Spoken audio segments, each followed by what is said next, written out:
some new lows over the weekend with the MAGA gang desperately trying to characterize this kid who murdered Charlie Kirk as anything other than one of them and doing everything they can to score political points from it. Okay, my big muscular friend, I saw you the other night on Jimmy Kimmel, kind of making fun. It all started with one of the biggest scandals late-night TV has seen in years. Jimmy Kimmel stood on stage, ready to deliver another one of his sharp political jokes. But this time, the timing was brutal. Conservative activist Charlie Kirk had just passed away, and emotions were raw. Family, friends, and supporters were still mourning when Kimmel cracked a line that many found cold and heartless. Instead of sounding clever, it came across as cruel.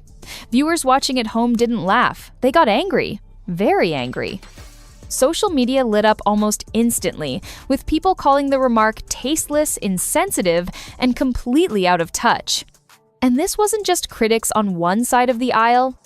The outrage came from across the political spectrum. People who didn't always agree with Kirk still said, "Hey, this isn't right. Show some respect." Within hours, what started as a monologue turned into a nationwide uproar.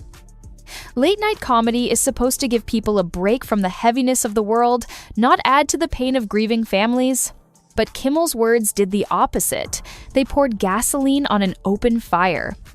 Suddenly, the man who had been on TV for over 2 decades was being called heartless, arrogant, and disconnected from the very audience that once supported him.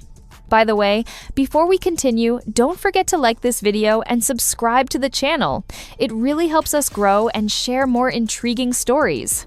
Now let's continue. ABC couldn't ignore the storm. Within just a day, the network released a shocking statement. Jimmy Kimmel Live would be suspended indefinitely. No timeline, no promises of a comeback, nothing. For a show that had been a cornerstone of late-night television for over 20 years, this was like a bomb going off in Hollywood. Viewers who tuned in every night were left staring at an empty slot, while behind the scenes, panic spread through ABC's offices. The reaction wasn't just from the network. One of the most brutal responses came from Nexstar Media Group, which owns a huge number of ABC affiliates across the country. They didn't hold back. Their public statement slammed Kimmel's words as offensive and insensitive, and they made it clear that his attitude did not represent the values of local communities. Nexstar went so far as to say that continuing to air his show was not in the public interest. That's not just a slap on the wrist, that's a full-on rejection from within his own network's family. This wasn't a quiet behind-closed-doors warning. This was a public rebuke. The kind of move that told everyone watching just how deep the backlash had gone. It wasn't about one bad joke anymore. It was about Kimmel's entire reputation and whether he still belonged in the spotlight. For the first time in his career, the late-night king looked like he might lose his throne. But to really understand why this moment hit so hard, you have to go back to where the bad blood started between Jimmy Kimmel and Sylvester Stallone. Years earlier, Stallone was scheduled to appear on Kimmel's show to promote his projects, The Family Stallone and Tulsa King. For fans, this was a big deal. Stallone rarely did late-night interviews, so the chance to hear him talk about his career, his family, and his life was something people were genuinely excited for. But the appearance never happened. Reports came out that Kimmel himself pushed ABC to cancel Stallone's booking over political differences. Instead of keeping things professional, Kimmel turned it personal. And he didn't stop there.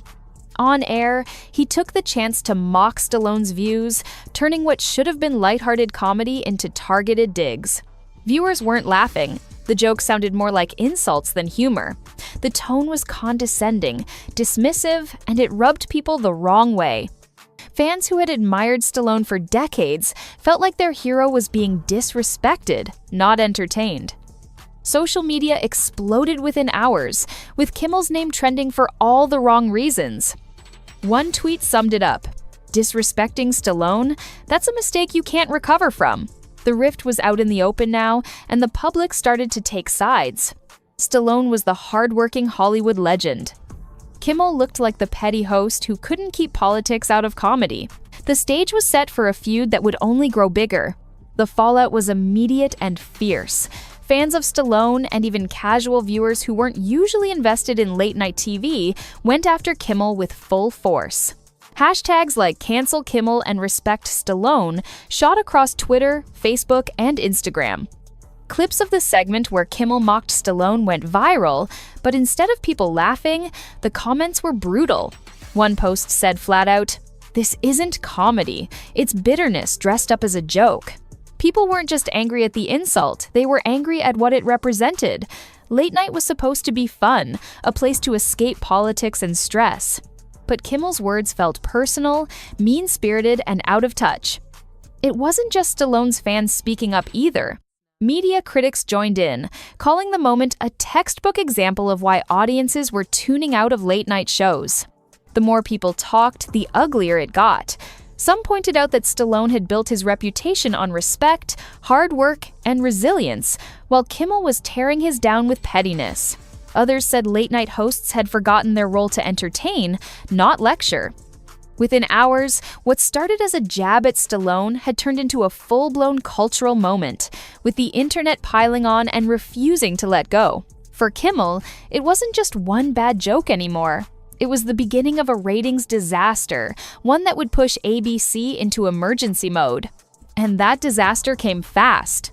ABC executives watched in panic as the ratings for Jimmy Kimmel Live didn't just dip, they nosedived. This wasn't a small drop. It was a sharp collapse, the kind that gets everyone in the boardroom scrambling for answers. The backlash over Stallone was snowballing, and viewers were tuning out in droves. For a show that was already struggling to hold on against podcasts, YouTube creators, and on-demand entertainment, this was devastating. Kimmel's audience was shrinking, advertisers were getting nervous, and ABC had to act. Behind the scenes, executives started reaching out to Stallone himself, desperate to fix the mess. What they offered him was extraordinary. According to insiders, ABC promised Stallone rare, unrestricted airtime on Kimmel's show. He could say whatever he wanted, completely unfiltered, something unheard of on a tightly managed network program. They even dangled the possibility of future collaborations, hoping that Stallone's star power could patch up the damage. But Stallone wasn't buying it. To him, this wasn't a real apology, it was a desperate attempt to save face and salvage a sinking show. His team made it clear, this wasn't about reconciliation.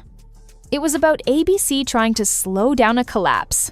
And Stallone, who had spent his entire career earning respect the hard way, wasn't about to lend his credibility to a host who had mocked him on air. Fans loved Stallone's response. When word spread that he refused ABC's offer, social media exploded again, but this time with praise. "Good for Stallone," one post read. "They only want him back because the money's drying up." Others said it was too little, too late. To them, Stallone walking away proved he wasn't playing the Hollywood game. He didn't need Kimmel's stage. Kimmel needed him. Meanwhile, chaos was erupting inside ABC. Producers scrambled to fill the gaps left by guests who were suddenly saying no. Even high-profile actors didn't want to touch the show. Some were worried about being dragged into politics, others just didn't want the negative attention. The rejection sent a clear message: Jimmy Kimmel Live had become toxic. And that's where the contrast between the two men became crystal clear. Stallone was seen as a Hollywood legend, someone who had spent decades inspiring audiences with Rocky and Rambo characters who represented grit, resilience, and the American dream. Kimmel, on the other hand, looked like a host who had let arrogance overshadow comedy. The more people compared them, the worse Kimmel looked. Fans online put it bluntly, "You don't mock a guy like Stallone. He's Hollywood royalty. Kimmel's not even in the same league." What started as one offensive joke had now turned into a story of respect versus ridicule, and Kimmel was on the losing side. That's why Stallone's stance struck such a nerve. His career has always been built on respect, both on screen and off. From Rocky pushing through every round to Rambo surviving against impossible odds, Stallone represented toughness and dignity. Fans saw him as someone who inspired millions. So, when Kimmel mocked him, it wasn't just another joke, it felt like a personal attack on everything Stallone stood for. Social media turned the feud into entertainment of its own. Memes flooded in. One viral post showed Stallone running through his iconic Rocky training montage side by side with an unflattering shot of Kimmel, captioned, "Stallone inspires millions." Kimmel inspires channel changing. Hashtags like Respect Stallone and Fire Kimmel were everywhere. The comparison grew sharper. Fans tweeted things like, "Stallone's movies taught me never to quit. What has Kimmel ever done except talk trash?"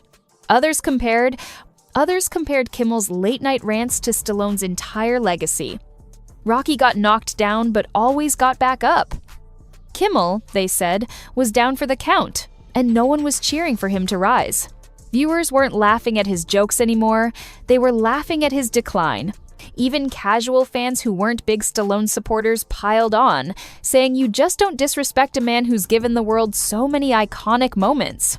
Stallone had spent decades treating his audience with dignity, while Kimmel was burning his with bitterness. For many, this wasn't just about one feud, it was about what late-night TV had become. People were sick of constant political commentary and personal attacks disguised as comedy. They didn't want lectures, they wanted to be entertained. And here was Stallone, embodying the resilience people admired, against Kimmel, embodying the arrogance they were tired of. The internet had already decided. Stallone was the winner, and Kimmel was the punchline. The truth is, Kimmel's downfall didn't come out of nowhere. Viewers had been drifting away for years. His show, once a staple of pop culture, had become more about political rants than actual comedy. Audiences were tuning in, expecting lighthearted fun, but what they got felt more like a lecture from a substitute teacher. By the time Kimmel launched into his long election monologues in 2020, fans were already flipping the channel, and the numbers told the story. Jimmy Fallon, with his goofy games and celebrity sing-alongs, was pulling in bigger laughs and keeping things playful. Kimmel, on the other hand, acted like he was running a never-ending debate club. By 2023, his ratings had slipped so badly that even Greg Gutfeld, a guy who built his reputation joking about cats on the internet, was outperforming him on Fox. For someone who once ruled late night, that was like watching Rocky lose to a YouTube boxer. It wasn't just Kimmel either. Traditional late-night TV as a whole was fading. Younger audiences weren't waiting around until midnight to hear a monologue. They were already on YouTube, TikTok, or listening to podcasts. And if you're watching this video online right now, that says it all. The audience had moved on, and Kimmel was stuck playing catch-up. The Stallone feud only sped up what was already inevitable. Disney, ABC's parent company, had reportedly been rethinking Kimmel's future long before this scandal. The insensitive joke about Charlie Kirk's death and the public rejection from Stallone became the final straw. Insiders whispered that a replacement was already lined up, someone who wouldn't stir up this kind of outrage, someone safer, less controversial, and more focused on keeping audiences entertained instead of dividing them. And that's where the biggest twist came in. Greg Gutfeld, the very host once dismissed as a niche comedian making cat jokes, was now regularly topping the ratings. His secret? He didn't lecture his audience. He kept it entertaining. And Stallone noticed. Instead of clinging to old Hollywood platforms like Kimmel's, Stallone chose to appear on shows and platforms where he was genuinely welcomed, where his voice was respected. He wasn't alone. Other actors like Zachary Levi and James Woods also began distancing themselves from legacy media, calling out Hollywood's obsession with politics and bias. Meanwhile, independent creators like Joe Rogan were pulling in massive audiences, proving that authenticity was winning over scripted agendas. Kimmel's exit wasn't just about him losing a show, it was the end of an era. Stallone refusing to play the old Hollywood game symbolized the shift late-night TV was dying, and the future belonged to real voices, not rehearsed ones. If you enjoyed this video, don't forget to hit the like button and subscribe to this channel. Also, drop your thoughts in the comments. See you on the next one.